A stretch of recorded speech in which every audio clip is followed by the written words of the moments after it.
Welcome to health fell. Leukaemia, lymphoma, myeloma ఇలాగ blood క్యాన్సర్స్లో టైప్స్లో పాటు అనేక రకాల సబ్ టైప్స్ ఉంటుంటాయి.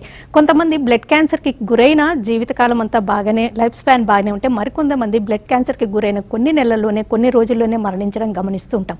బ్లడ్ క్యాన్సర్లో టైప్ని బట్టి కూడా లైఫ్ స్పాన్ ఉంటుంటుందని, అసలు బ్లడ్ క్యాన్సర్ ట్రీట్మెంట్స్ ఏంటి, ఎలా నిర్ధారిస్తూ ఉంటారు, ట్రీట్మెంట్స్లో వచ్చిన కొత్తదనాలు ఏంటి, బిఎంటీ ఎప్పుడు అవసరం, బోన్ మ్యారో ట్రాన్స్ప్లాంటేషన్ ఎప్పుడు అవసరం, ఈ వివరాలన్నీ అందించడానికి Basavatarakam Indo American cancer hospitals medical oncologist and bone marrow transplant specialist doctor Pavan Kumar garu మనతో ఉన్నారు. ఆయన అడిగి మరిన్ని విశేషాలు తెలుసుకుందాం. Hello sir, welcome to the show. Blood cancer అంటే ఫెటిక్గా ఉండడం, వెయిట్ లాస్, ఆకలి తగ్గిపోవడం, ఇలాంటి లక్షణాలు ఉంటాయా? ఉండకుండా కూడా సైలెంట్గా ఉండొచ్చా? సో బ్లడ్ క్యాన్సర్ అనేది చాలా బ్రాడ్ టర్మ్ అండి. దాంట్లో చాలా, ఇఫ్ యూ ఆస్క్ మీ, 100 రకాల క్యాన్సర్లు ఉంటాయి. సో ఒక్కొక్క క్యాన్సర్కి ఒక్కొక్కలాగా సిమ్టమ్ ఉంటుంది. కామన్గా ఇప్పుడు మన బ్లడ్ క్యాన్సర్ అందరికీ అర్థమయ్యే దాంట్లో ప్రకారం చూస్తే లుకీమియా, అక్యూట్ లుకీమియా, ఏఎంఎల్ అంటాం. వాళ్ళు కామన్గా 90-95% మందికి వీక్నెస్, బ్లడ్ సడన్గా ఆయాసం, బ్లడ్ తగ్గిపోయి ఆయాసం వచ్చేదో, బ్లీడింగ్ అయ్యి చిన్న చిన్న ర్యాషెస్ బాడీలో వచ్చేదో, అవన్నీ వెరీ కామన్. సో దాంతో చాలా మంది ప్రొడ్యూస్ అవుతారు. కొన్ని జబ్బులు ఉంటాయి ఈ leukaemia, blood cancer, CML, CLL అని. ఆ జబ్బులో 50% to 80% టైమ్స్ వాళ్ళకి ఏం సిమ్టమ్సే ఉండవు. ఏదో ఒక బ్లడ్, దీనికోసం డాక్టర్ దగ్గర పోతారు, బ్లడ్ టెస్ట్ చేస్తే వాళ్ళకి సెల్స్ ఎక్కువ ఉన్నాయి, కణాలు ప్రాబ్లం ఉన్నాయని వస్తారు. సో ప్రిసైజ్లీ చెప్పాలంటే ఆల్మోస్ట్ 70-80% క్యాన్సర్ సెల్స్, బ్లడ్ క్యాన్సర్స్లో సిమ్టమ్స్ ఉంటాయి. 20-30% చాలాసార్లు సిమ్టమ్స్ ఉండవు. రెగ్యులర్ హెల్త్ చెకప్స్లో బ్లడ్ వర్కప్ చేయిస్తూ ఉంటారు కదా, వాటిలో తేడాలతోటి బ్లడ్ క్యాన్సర్ని పసిగట్టగలమా? So that is a good question. So ఇప్పుడు మామూలుగా ఈ అక్యూట్ లుకీమియా అనేది ఈవెన్ చాలా మంది ఇప్పుడు మన దగ్గర వచ్చినా కదా, సార్ 2 weeks 3 weeks బ్యాకే మేము టెస్ట్ చేయించినాం, అయినా అంతా నార్మల్ ఉంది, ఇప్పుడు సడన్గా బ్లడ్ క్యాన్సర్. అక్యూట్ లుకీమియా అనేది సడన్గా వస్తుందండి. Even 1 week back blood test normal ఉన్నా కదా సడన్గా చేంజెస్ ఉంటాయి. ఎందుకంటే బోన్ మ్యారోలో ఆల్మోస్ట్ 1 month నుంచి చేంజెస్ జరుగుతూ ఉంటుంది. ఆ బోన్ మ్యారో బయట కనిపించాలి అంటే it can happen within 1 or 2 days. So blood టెస్ట్లో చాలాసార్లు కనపట్టలేము. కొన్ని జబ్బులు ప్రాబబ్లీ ఈ రొటీన్ అందరూ, అంటే ఇప్పుడు క్యాన్సర్ స్క్రీనింగ్ అంటాం, ఈ సర్వైకల్ క్యాన్సర్, బ్రెస్ట్ క్యాన్సర్ అని మ్యామోగ్రామ్ చేసేదో, కొలాన్ క్యాన్సర్కి కొలోనోస్కోపీ చేసేదో, వీటిలో ఈజీగా మనకు ఒక షెడ్యూల్ ఉంటుంది. బ్లడ్ క్యాన్సర్కి అన్ఫార్చునేట్లీ స్క్రీనింగ్ అనే షెడ్యూలే లేదు. ఎందుకంటే చాలాసార్లు హఠాత్తుగా రావచ్చు. ఓన్లీ మనకి ఏదైనా ఈ slow growing blood cancer, CML, CLL పట్టుకునే కోసం ఏమైనా హెల్ప్ కావచ్చు. సచ్ స్క్రీనింగ్ అనేది బ్లడ్ క్యాన్సర్లో లేదండి. అది నాట్ హెల్ప్. అంటే క్యాన్సర్స్కి రిస్క్ ఫ్యాక్టర్స్ అంటే ఒకటి ఏజ్ చెప్తారు, స్మోకింగ్ అంటారు, ఆల్కహాల్ అంటారు, ఓవర్ వెయిట్ అంటారు, ఇలా కొంతవరకు, అంటే ప్రతిదీ చెప్పలేకపోయినా బ్లడ్ క్యాన్సర్కి అలా ఏమన్నా ఉంటాయి అసలు రిస్క్ ఫ్యాక్టర్? సో అది అన్ని క్యాన్సర్ లాగా బ్లడ్ క్యాన్సర్ ప్రాబ్లం అంటే, బ్లడ్ క్యాన్సర్ దాన్ని చిన్న 1 year or 6 months చిన్న పిల్లల నుంచి ఈవెన్ 80 years వాళ్ళకి రావచ్చు. సో ఈ 60-80 years వాళ్ళకి వేరే బ్లడ్ క్యాన్సర్స్ ఉంటాయి. కామన్గా acute myeloid leukaemia, multiple myeloma. చిన్న పిల్లలకి వేరే అక్యూట్ లింఫోబ్లాస్టిక్ లుకీమియా అని. సో అన్ఫార్చునేట్లీ బ్లడ్ క్యాన్సర్స్లో మళ్ళీ ఒక్కొక్క క్యాన్సర్కి ఒక్కొక్క రిస్క్ ఫ్యాక్టర్ ఉంటుంది. బట్ ఓవరాల్గా చూస్తే కామన్గా ఎక్సెప్ట్ వాళ్ళు చిన్నప్పటి నుంచి పుట్టిన చిన్నపిల్లలు కంపేర్ చేస్తే వాళ్ళ పాపం ఏం రిస్క్ ఫ్యాక్టర్స్ అనేది they don't have any habitual risk factors. అంటే వాళ్ళు ఈ స్మోకింగో లేదా ఇది దానికి ఏమి ఉండదు. ఇట్స్ జస్ట్ జెనెటిక్ మ్యూటేషన్ వాళ్ళు చిన్నప్పటి నుంచి ఉంటుంది. సెకండ్ మ్యూటేషన్ యాజ్ ఏజ్ పెరుగుతా వచ్చిండొచ్చు, దానివల్ల బ్లడ్ క్యాన్సర్ రావచ్చు. సో ప్రత్యేకంగా ఏమీ లేదు. Old age cancers like myeloma, AML అవన్నీ age related. Smoking is definitely add on factor in an adult leukemia, అంటే old age leukemia. But young people అందరూ ఎవరికైనా రావచ్చు. సో యాజ్ నంబర్ ఆఫ్ మన పాపులేషన్ పెరుగుతూ ఉంటే, నా ఒక చిన్న ఇది ఉంటుంది ఎప్పుడు, percentage of cancers as such always remains the same మన నేచర్లో. కానీ పాపులేషన్ ఇప్పుడు 100కి 1% వేరే, 100కి 1000కి 1% వేరే. సో నంబర్స్ 10, ఇక్కడ 10 ఉంటే అక్కడ 100 ఉంటుంది. So number of cancers definitely will increase as population goes on. Okay, అంటే మీరు ఇన్ని రకాలు చెప్తున్నారు కదా క్యాన్సర్స్, అంటే సిమ్టమ్స్ అన్ని బ్లడ్ క్యాన్సర్స్ వేరీ అవుతుంటాయా టైప్ని బట్టి? డెఫినెట్లీ వేరీ అవుతుంది. సో ఇప్పుడు అక్యూట్ లుకీమియాలో వాళ్ళు చాలాసార్లు బ్లడ్ తక్కువ అయిపోయి బ్లీడింగ్తో వస్తారు. సో ప్లేట్లెట్ ఈ ర్యాష్ అని రావచ్చు, ప్లేట్లెట్స్ తక్కువ ఉండి, బ్లడ్ తక్కువ ఉండి ఆయాసంతో రావచ్చు, లేకపోతే కౌంట్స్ తక్కువ ఉండి ఇన్ఫెక్షన్స్తో రావచ్చు. మల్టిపల్ మైలోమా అని ఒక జబ్బు ఉంటుంది, దాని చాలా వాళ్ళు వీక్నెస్తో రావచ్చు, కిడ్నీ ఫెయిలియర్ ఉంటుంది వాళ్ళలో. సిఎంఎల్ అనే జబ్బులో ఏమి ఉండదు. లింఫోమా అనే జబ్బులో చిన్న చిన్న గడ్డల్లాగా ఉంటాయి బాడీలో, వీక్నెస్ ఉండొచ్చు, గడ్డల్లాగా ఉండొచ్చు. కొన్ని వాళ్ళు ఆయాసంతో వస్తారు, లంగ్స్లో గడ్డల్లాగా ఉండొచ్చు. సో ఈచ్ బ్లడ్ క్యాన్సర్ అనేది ఒక బ్రాడ్ టర్మ్ అండి. ఇప్పుడు బ్రాడ్ టర్మ్, సో ఇండియా అనేది ఒక కంట్రీ లాగా, డిఫరెంట్ స్టేట్స్ లాగా differently same blood cancer broad టర్మ్లో మల్టిపుల్ డిజీజ్ ఉన్నాయి. లుకీమియా, లింఫోమా, మైలోమా అని ఒక దాంట్లో సబ్ కేటగిరీస్, మళ్ళీ each thing is different. So అన్నిట్లో సిమ్టమ్స్ వేరీ అవుతుంది, బట్ కామన్గా 90% వాళ్ళు ఈ వీక్నెస్, ఫీవరు అవన్నీ కామన్గా 90% మనలో ఉంటుంది. చాలా మంది సెలబ్రిటీస్ని చూస్తుంటామండి, చిన్నప్పుడు బ్లడ్ క్యాన్సర్కి గురయ్యారు అని, బట్ వాళ్ళు successful life and cancer free life lead చేసే వాళ్ళని కూడా చూస్తుంటాం. అంటే పిల్లల్లో వచ్చే బ్లడ్ క్యాన్సర్ అంత డేంజరస్ కాదంటారా? సో ప్రాబ్లం ఏమంటే పిల్లల్లో ఉండే బ్లడ్ క్యాన్సర్ కామన్గా మేము చూసేది అక్యూట్ లింఫోబ్లాస్టిక్ లుకీమియా. అది one of the most curable. ఇప్పుడు వెస్టర్న్ డేటా తీసుకుంటే, అంటే మన యూరోప్, అమెరికన్స్ ఎందుకు వాళ్ళు పబ్లిష్ చేస్తారు మనకన్నా ఎక్కువ అనే కోసమే, అంటే వాళ్ళు మనకన్నా ఎక్కువ బెటర్ ట్రీట్మెంట్ అని కాదు, బట్ వాళ్ళ దాంట్లో ఇప్పుడు ఈ లో రిస్క్ అక్యూట్ లింఫోబ్లాస్టిక్ అంటే 80% ఆఫ్ చిన్నపిల్లల్లో ఉండే blood cancer is almost 80 to 90% curable వాళ్ళ డేటాలో చూసుకుంటే. సో ఈ చిన్నపిల్లల్లో ఉండే క్యాన్సర్ డెఫినెట్లీ క్యూరబుల్. ఎందుకు? వాళ్ళ ఆ క్యాన్సర్ జెనెటిక్సే వేరే, బయాలజీ వేరే. మళ్ళీ పిల్లల్లో స్పెషాలిటీ ఏమంటే అందరూ అనుకుంటాం పిల్లలు క్యాన్సర్ ఈ కీమోథెరపీ తట్టుకుంటారా లేదా అని. యాక్చువల్లీ పిల్లలే కీమోథెరపీ బాగా తట్టుకుంటారు. పెద్దవాళ్ళు మనం యాక్చువల్లీ చాలాసార్లు డోస్ తగ్గిస్తాము, తట్టుకోలేరు, చాలా ప్రాబ్లమ్స్ వస్తాయి. పిల్లల్లో యూజువలీ 90% టైం స్మూత్గా పోతుంది. సో అందుకోసమే వాళ్ళ బయాలజీ, క్యాన్సర్ బయాలజీ బాగుంటుంది. అది కాకుండా ట్రీట్మెంట్ ఫుల్గా ఇవ్వగలిగే క్యూర్ పర్సెంటేజ్ ఎక్కువ ఉంటుంది. చిన్నపిల్లల క్యాన్సర్ కామన్గా వచ్చే BALL అనేది చాలా క్యూరబుల్. అందుకోసమే చాలా మంది దాని నుంచి నార్మల్గా వచ్చి నార్మల్గా ఉండొచ్చు. అంటే ఎవరు ఏదైనా సిక్నెస్ ఉన్నా, కొంచెం ఫీవర్స్ ఉన్నా, బ్లడ్ క్యాన్సర్ దాకా ఆలోచించలేరు, బట్ స్టిల్ చెకప్స్ చేయించుకున్నప్పుడు ఆ బ్లడ్ వర్కప్లో ఎలాంటి చేంజెస్ ఉంటే అనుమానించాల్సి ఉంటుంది, ఎలాంటి చేంజెస్ని అసలు నెగ్లెక్ట్ చేయకూడదు, ఆ WBC కౌంట్ని ఎలా అర్థం చేసుకోవాలి? సో ఎస్పెషల్లీ మన కంట్రీలో ఉండి ఈ ట్రాపికల్ డిజీజెస్ అని, ఈ మలేరియా, డెంగ్యూ అనేది చాలా కామన్. సో దానివల్ల ఏమంటే మామూలుగా ఇప్పుడు ఫీవర్ వచ్చింది అనుకుంటే ఎనీ పీడియాట్రిషియన్ అయినా ఫిజిషియన్ అయినా ఫస్ట్ 2 days మామూలుగా యాంటీబయాటిక్స్ ఇస్తారు వేరే సైన్స్ లేనప్పుడు. బ్లడ్ టెస్ట్ చేసినప్పుడు ప్లేట్లెట్స్ కామన్గా చెక్ చేసేది ప్లేట్లెట్స్ తక్కువ ఉందో, WBC ఎక్కువ ఉందో తక్కువ ఉందో. సో దాని ఎక్కువ ఉంటే, కొంచెం ఎక్కువ ఉంటే ఇన్ఫెక్షన్ వల్ల అనుకుని చాలాసార్లు వెయిట్ చేస్తాం. సో కామన్గా ఫిజిషియన్ ఆర్ ప్రైమరీ కన్సల్టెంట్ ఎప్పుడు ఈ dengue, tropical infections rule out చేస్తారు. ఈ డెంగ్యూ ఇవన్నీ రూల్ అవుట్ చేస్తారు. So most of the times కామన్గా మేము చూసేది అక్యూట్ లుకీమియాలో ఎస్పెషల్లీ కామన్గా మెన్షన్ వచ్చేది ప్లేట్లెట్స్ తక్కువ ఉందో, WBC ఎక్కువ ఉన్నాయో తక్కువ ఉన్నాయో దానివల్ల. అండ్ 1 week ఆ ఇన్ఫెక్షన్స్ అన్ని రూల్ అవుట్ చేసినాక బ్లడ్లో మళ్ళీ బ్లాస్ట్ అనేది మనకి బ్లడ్ చేసినప్పుడు దాంట్లో బ్లాస్ట్ పర్సెంటేజ్ అంటే క్యాన్సర్ సెల్స్ అని ఉంటాయి. అవి ఏమి కనిపించలేదు అంటే అది చాలా కష్టం. అప్పుడు ఒక్కొక్కసారి 1 week బట్టి పట్టుకోలేము. బ్లాస్ట్ డైరెక్ట్గా కనిపించినాయంటే most of the time cancer అని తెలిసిపోతుంది. మైలోమా అనే జబ్బులో ఈ కిడ్నీ ఫెయిల్ అయ్యేదో, ఈ లివర్ ఫంక్షన్లో ప్రోటీన్ అనేది పెరిగేదో అవన్నీ ఉంటాయి. సో ఒక్కొక్క క్యాన్సర్కి ఒక్కొక్క బ్లడ్ టెస్ట్లో చాలా డిఫరెన్స్ ఉంటుంది. చాలా సార్లు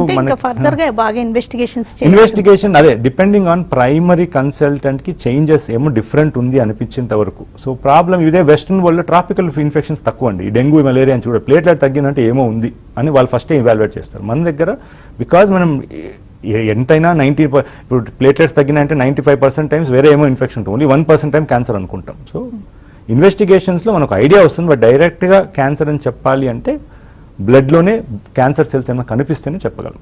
అంటే ఇన్ జనరల్గా బ్లడ్ క్యాన్సర్ సిమ్టమ్స్ అంటే ఫీవర్ ఎక్కువగా రావడం, అండ్ వెయిట్ తగ్గడం, అండ్ ఆకలి తగ్గడం, కొంత బ్రూజెస్ ఇట్లాంటివి ఎక్కువ కనిపించడం, ఇవేనా ఉంటాయి ఇన్ జనరల్గా ఎక్కువగా కనిపించే సిమ్టమ్స్? అదే అండి, ఇప్పుడు కామన్గా ఇప్పుడు అన్ని క్యాన్సర్ని క్లబ్ చేసుకుంటే ఇవి కామన్ సిమ్టమ్స్ క్యాన్సర్. బట్ చాలా సార్లు ఇదే చెప్తున్నా కదా, సిమ్టమ్స్ ఏమి ఉండవు. కొన్ని మందికి ఆయాసం రావచ్చు ఇదేలాగా, కొన్ని మందికి చిన్న చిన్న బాడీలో లింఫ్ నోడ్స్ అంటాం, దాని లంప్స్ అంటాం, లింఫ్ నోడ్స్ అవన్నీ పెరగచ్చు. సో ఎనీ కామన్ సిమ్టమ్స్ ఇవి. కొన్ని మంది కిడ్నీ ఫెయిలియర్ అనుకుంటారు, ఏడపోయి యూరిన్ రావటం లేదు, చూస్తే క్రియాటిన్ పెరిగింది, అది చూస్తే multiple myeloma, one of the type of blood cancer. Bones ఇరిగిపోవచ్చు, మల్టిపల్ మైలోమా, ఫ్రాక్చర్స్ అవ్వచ్చు, సడన్గా ఫ్రాక్చర్ అయ్యి చూసినాక స్పైన్ ఫ్రాక్చర్ వేరే బోన్ ఫ్రాక్చర్ అయినప్పుడు మనం టెస్ట్ చేసినప్పుడు చూస్తుంది అది బ్లడ్ క్యాన్సర్, మల్టిపల్ మైలోమా అని. సో ఒక నార్మల్ మనిషికి మనకుండే ఇప్పుడు మనిషి దీంట్లో బ్లడ్ క్యాన్సర్ స్టిల్ అందరూ అక్యూట్ లుకీమియా అని అనుకుంటారు. బట్ యాక్చువల్ చెప్పాలంటే అక్యూట్ లుకీమియా ఒక 50% అనుకుంటే 50% వేరే టైప్ ఆఫ్ క్యాన్సర్స్ కూడా ఉన్నాయి. ఓకే, ఈ ట్రీట్మెంట్ అంటే మీరు అంటే ఏ క్యాన్సర్ ఈ టైప్స్లో ఏది బాగా టఫ్గా అనుకుంటారు, ఏది క్యూరబుల్ అనుకుంటుంటారు?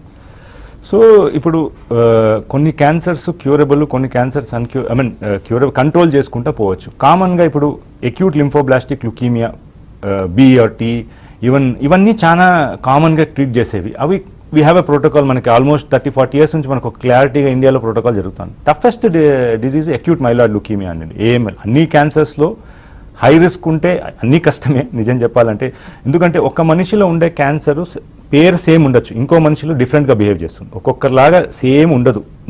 అది one cancer belong to one will always be different. So difficult అనేది అక్యూట్ మైలాయిడ్ లుకీమియా, అది కొంచెం అది ఇన్ఫెక్షన్ రేట్స్ కౌంట్స్ తక్కువ ఉండే చాలా ఇది. అక్యూట్ ప్రోమైలోసైటిక్ లుకీమియా అని ఒక టైప్ ఏపీఎంఎల్ అంటాం, అది one of the most curable, almost 80-90% curable cancer. So అది ఎస్పెషలీ మన నేబరింగ్ స్టేట్ ఆంధ్రప్రదేశ్లో ఈ గోదావరి అండ్ కృష్ణా డెల్టాలో కామన్గా చూస్తున్నారు. అక్కడ because of pesticides, so nobody knows ఆ Godavari delta and Krishna delta we tend to have lot of acute myelocytic leukemia. అవి one of the most curable cancers. అంటే ఏపీఎంఎల్ ఎక్కువ ఉంటుందంటారు అక్కడ?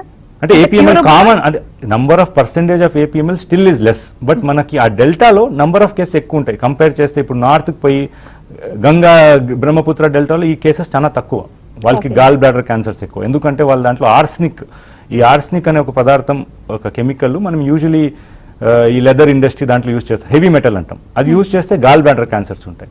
ఆ ఆర్సనిక్కే ట్రీట్మెంట్గా ఏపీఎంఎల్లో వాడతాం. సో అంటే ఆర్సనిక్ తక్కువ ఉందో సంథింగ్ షుడ్ బి దేర్, దాని నుంచి ఏపీఎంఎల్ వస్తుంది. I mean it's not proven, but కామన్గా ఈ గోదావరి కృష్ణా డెల్టాలో ఏపీఎంఎల్ ఎక్కువ ఉంటుంది, బ్రహ్మపుత్ర గంగాస్ డెల్టాలో తక్కువ ఉంటుంది. మన దగ్గర ఎస్పెషల్లీ ఏపీఎంఎల్ ఎక్కువ. యంగ్స్టర్స్లో బ్లడ్ క్యాన్సర్ చాలా డేంజరస్గా అగ్రెసివ్గా ఉండడం అనేది గమనిస్తుంటామండి. అంటే యంగ్స్టర్స్లో ఈ ఏఎంఎల్ ఎక్కువగా గమనిస్తుంటారా? స్టిల్ ఇంకా యంగ్స్టర్స్లో కూడా కామన్గా అండి, till age of 30 years acute lymphoblastic లుకీమియానే కామన్ పర్సంటేజ్ చూసుకుంటే. ఏఎంఎల్ కూడా కొత్తగా నెంబర్స్ పెరుగుతున్నాయి. ALL, the speciality of ALL ఏమంటే అండి, ఇప్పుడు కొత్త ట్రీట్మెంట్ వచ్చినాయి. జబ్బు తిరగబడిన ఈ ట్రాన్స్ప్లాంట్ అయినా, జబ్బు తిరగబడిన ఇమ్యూనోథెరపీ అని ఒకటి ఉంది, కార్టీసెల్ థెరపీ అని ఉన్నాయి. సో ట్రీట్మెంట్స్ మన వరల్డ్ వైడ్, మన ఇండియాలో అవైలబుల్ లేకుండా కూడా ట్రీట్మెంట్ హ్యాస్ ఇవాల్వ్డ్. ఏఎంఎల్లో అన్ఫార్చునేట్లీ వీఆర్ స్టక్. అప్పుడు ఒక 40 years బ్యాక్ ఏ మెడికేషన్స్ రాస్తున్నామో అవే పోతా ఉన్నాయి. కొత్తగా ఇమ్యూనోథెరపీ అట్లా డెవలప్మెంట్ అంత ఇదిగా రాలేదు. అందుకే acute myeloid leukaemia is always risky. Actually ఇప్పుడు చెప్పాలి అంటే any blood cancer is very severe, but ఇప్పుడు ట్రీట్మెంట్, కొత్త ట్రీట్మెంట్ వస్తూ the number of complications and cure rates, complications తగ్గి క్యూర్ రేట్స్ పెరుగుతున్నాయి.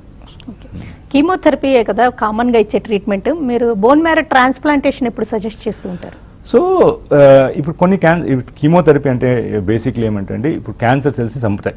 సో ఒక 100 cells ఉన్నాయంటే కీమోథెరపీ ఇచ్చినామంటే ఒక మ్యాక్సిమం 99% సెల్స్ చనిపోయినా అయినా కదా 1% సెల్స్ మిగిలిపోయి ఉంటాయి. ఆ 1% సెల్స్ కొన్ని రోజులైనా పెరుగుతాయి. సో ఒక ఆలోచన ఎట్లా అంటే, cancer produces from the cancer stem cells అంటాం. స్టెమ్ సెల్స్ అనేది మూల కారణం, మదర్ సెల్స్. అక్కడ నుంచి అన్ని కణాలు పెరుగుతాయి. మన బోన్ మ్యారోలో కూడా స్టెమ్ సెల్స్ ఉంటాయి, ఆడ నుంచి స్టెమ్ సెల్స్ పెరుగుతూ ఉంటాయి. సో ఇప్పుడు ఎంత కీమోథెరపీ ఇచ్చినా 1% సెల్స్ ఎప్పటికీ మిగిలిపోతుంది. సో అవిటిని కూడా టోటలీ చంపేయాలి అనుకుంటే హోల్ బోన్ మ్యారోని మనం వీ హ్యావ్ టు తీసేసి వేరే వాళ్ళు దెక్కియాలి. అండ్ దాంట్లో ఇమ్యూనిటీ ఇయర్ ఉంటుంది, జీవీఎల్ అంటాం, దాంట్లో ఆ సెల్స్లో ఇమ్యూనిటీ అని ఉంటుంది. సో కొన్ని క్యాన్సర్, అక్యూట్ మైలాయిడ్ లుకీమియా, దాంట్లో intermediate risk or high risk అనుకుని ఉంటాయి. Acute lymphoblastic leukemia high risk, or జబ్బు తిరగపడి వన్ ఆఫ్ ది లుకీమియాస్ జబ్బు తిరగపడితే we go for allogeneic stem cell transplantation.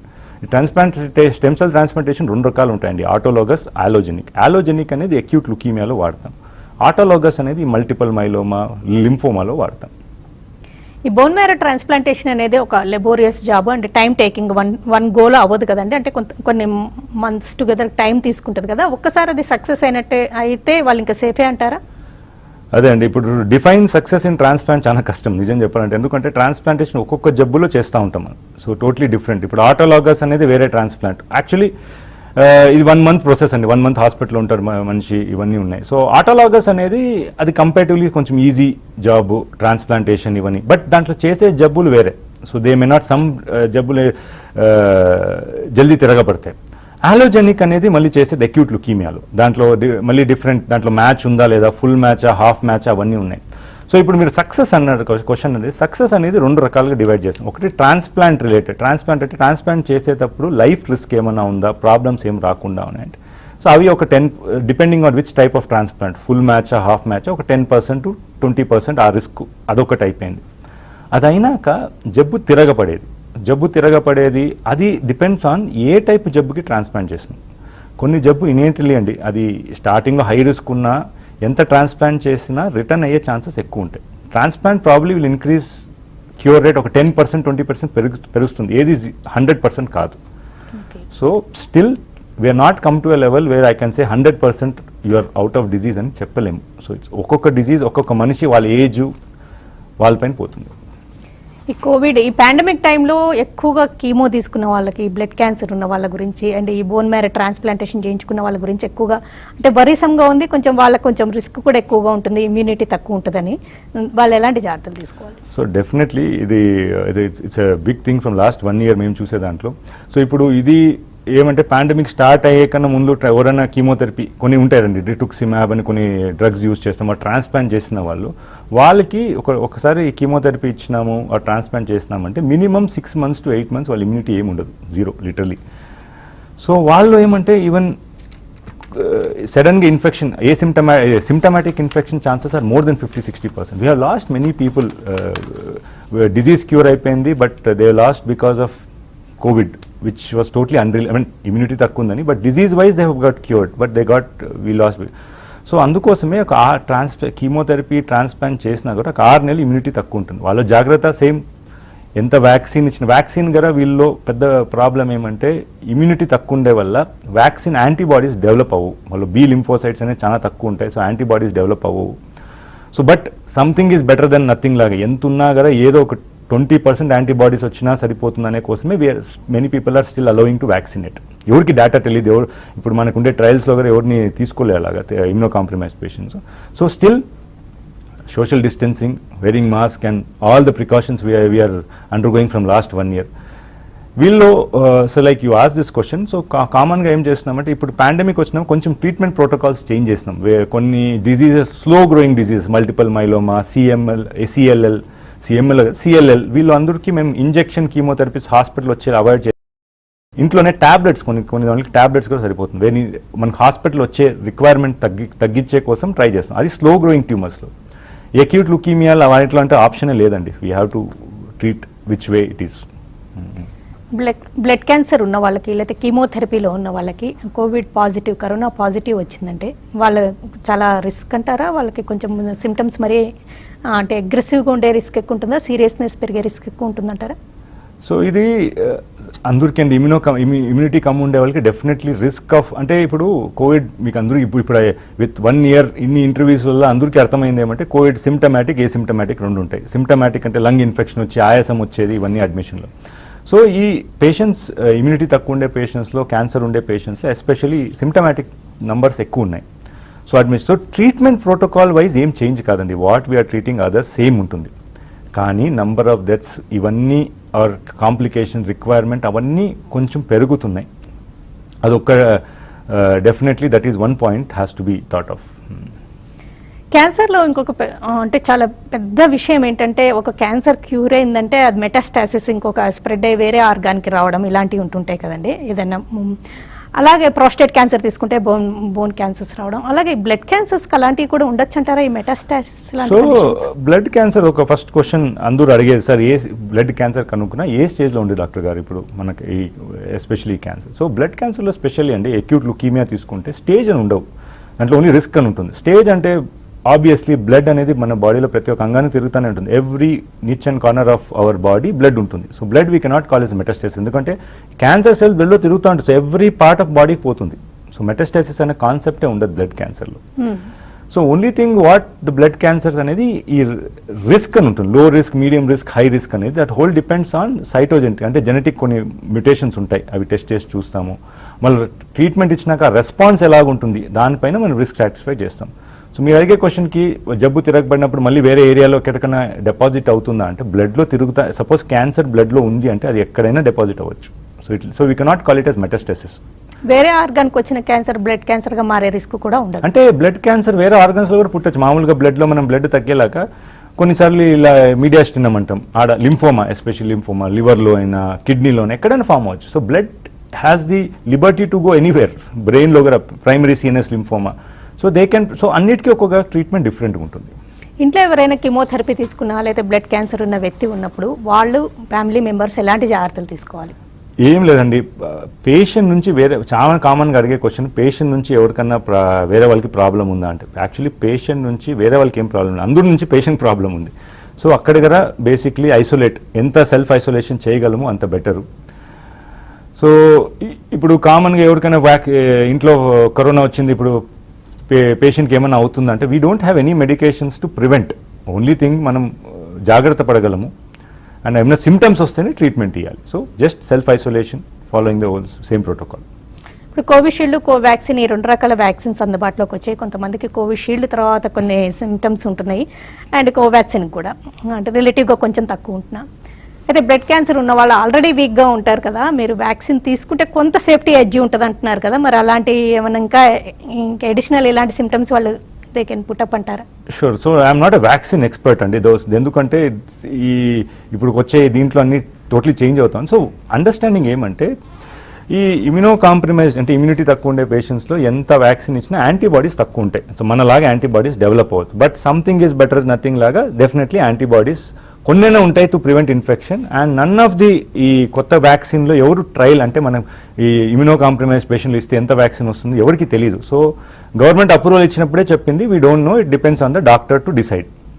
So ఇప్పుడు యాజ్ సచ్ అండి మాకు ఓన్లీ కాంట్రా ఇండికేషన్ అంటే వ్యాక్సిన్ ఈకూడదా ఉండాలి అంటే ఓన్లీ ప్లేట్లెట్స్ ఒకటి చూస్తాం. ప్లేట్లెట్స్ 1,00,000 కన్నా తక్కువ ఉన్నాయి, 75,000 కన్నా తక్కువ ఉంటే వీ ప్రివెంట్. ఎందుకంటే 2 మజిల్కే వేయాలి వ్యాక్సిన్. సో బ్లీడింగ్ అవుతుంది, హెమటోమా ఫామ్ అవుతుంది అని. సో రియాక్షన్ యాజ్ సచ్ వాళ్ళు యాక్చువల్ చెప్పాలంటే ఇమ్యూనిటీ తక్కువ ఉండే వాళ్ళు రియాక్షన్ రాదు. ఎందుకంటే వాళ్ళు రియాక్షన్ రావాలంటే ఇమ్యూనిటీ షుడ్ బి స్ట్రాంగ్. మనకి చలి వచ్చేదో, జ్వరం వచ్చేదో, నొప్పి వచ్చేదో, అది చాలా వ్యాక్సిన్ రిలేటెడ్ రియాక్షన్స్ అనేది ఇమ్యూనో కాంప్రమైజ్లో తక్కువ. ఇట్ యాక్చువల్లీ వాళ్ళకి ఏమో ఒక నార్మల్ ఇంజెక్షన్ తీసుకొని వెళ్ళినారు అనే ఒక ఇది ఉంటుంది. బట్ దానికి కాంప్లికేషన్ ఇప్పుడు అదే క్లాట్ ఫామ్ అవుతుందా అవన్నీ ఇప్పుడు కదా nobody has proven it unfortunately. So vaccine వల్ల ఆ పేషెంట్కి ఏది ప్రాబ్లం అట్లా రాకూడదు. బట్ ఇమ్యూనిటీ దొరుకుతుందా లేదా అనేది పెద్ద క్వశ్చన్. ఒక కాల్ చూద్దామండి. హలో హలో హలో, నమస్తే అండి, చెప్పండి. డాక్టర్ గారు వింటున్నారు, మీ క్వశ్చన్ అడగండి. హలో నమస్తే అండి, నా పేరు వెంకటేష్ అండి. నమస్తే సార్, చెప్పండి. ఇది మా అబ్బాయి గురించి అండి. He is 24 years old. He got B tall అండి. ఏదండి? ALL B type. Okay, B. So BFM 95 protocol ఇప్పించామండి. ఓకే. దెన్ సబ్సిక్వెంట్ గా we got the radiation also done. Radiation I don't get you అండి. ఏమన్నా? Radiation for the brain radiation అండి. Brain radiation. Okay okay. 12 GY. How old is అండి? And age ఎంత అండి? 24 years. 24. Okay. So my question is, right now we are giving him tablets, 6 and 3 and methotrexate. Correct. Right. So now that is, we are in that phase now. Yeah, maintenance phase. Maintenance phase. Going ahead, I wanted to ask you what going ahead along the lines. So your question is basically anything else changes, like continue maintenance or anything changes right now? That's what. What else we need to do? What else we are? Okay, what? See, till whatever question I understood, so it's a pre-BALL. I don't know the cytogenetics. Any normal undali. If he's put on maintenance with regular protocol, he must be intermediate or low, not more than, not definitely high andi. So basically, for a 24-year-old going through ante maintenance as usual. There's nothing difference I'll way. So usually, there's some people in adolescent ante every 6 months ko 1 year ko if there are any changes MRD test అని చేసి చూస్తాం just to be see any changes. అంటే blood లో changes ఒక్కొక్కసారి కనిపించదు, bone మ్యారోలో ఒక్కొక్కసారి అది very very under the level ఏమైనా చేంజెస్ చేస్తే ఎంఆర్డి టెస్ట్ వదిలేసి I don't think so there is anything else. So you can finish రెండేళ్ళు మెయింటెనెన్స్ అయిపోయినాక it's always 2 years of buffer, అంటే 2-3 years ఆఫ్ బఫర్. ఆ టైంలో ఏమన్నా జబ్బు ఛాన్సెస్ ఆఫ్ రిలాప్స్, జబ్బు తిరగపడేది ఆఫ్టర్ స్టాపింగ్ మెయింటెనెన్స్ ఫస్ట్ 2 yearsలో హైయెస్ట్ ఉంటుంది. Then as the time goes on తగ్గుతా పోతుంది. ఆ 2 yearsలో ఏమీ లేదు అనుకుంటే ఇట్స్ ఫైన్. ఈ మెయింటెనెన్స్ ఫైల్లో ఈ ఎంఆర్డి టెస్ట్ అనేది ఇంకా ప్రూవన్ కాదు. కొంతమంది చేస్తారు, కొంతమంది లేరు, ఒక్కొక్క ప్రోటోకాల్ పైన పోతుంది. ఇఫ్ ఎంఆర్డీలో ఏమైనా చేంజెస్ ఉంటే probably we need to transplant. అది వదిలేసి I don't think so. I think he's on clear protocol, no changes. ఓకేనండి. Doctor Pavan Kumar garu, blood క్యాన్సర్లో types ఏంటి, లక్షణాలు ఎలా ఉంటాయి, ఎలా కన్ఫ్యూజ్ అవుతుంటారు, అండ్ బ్లడ్ క్యాన్సర్ ట్రీట్మెంట్స్లో వచ్చిన కొత్తదనాలు ఏంటి, కోవిడ్ టైంలో కీమో కానీ వీళ్ళు ఎలాంటి కేర్ తీసుకోవాలి, అండ్ ఈ బ్లడ్ క్యాన్సర్స్ గురించి అవగాహన ఇచ్చినందుకు థ్యాంక్స్ ఎలాట్ అండి.